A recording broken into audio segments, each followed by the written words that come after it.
Když jsem viděla konkurenci, tak jsem si říkala super, jsou tu krásné holky, budu mít spoustu nových kamarádek, ale na výhru teda rozhodně nemám. Co to bylo podle vás to rozhodující, co vám dalo tu šerpu? To netuším a na to se hned musím jít zeptat.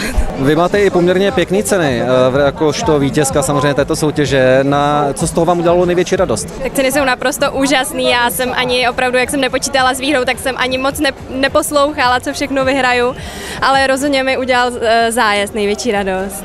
Koho vezmete sebou? Asi maminku, protože tam mě v těchto soutěžích od jak živa podporuje, takže vezmu sebou. To znamená, pro všechny vaše fanoušky přítel není?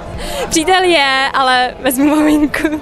V porotě byla předsedkyní Jitka Válková, která vlastně začínala také na Miss Pláž a skončila tam, kde skončila. Jak to vidíte vy? Je to další start do nějaké dráhy soutěží, modelingu a podobně?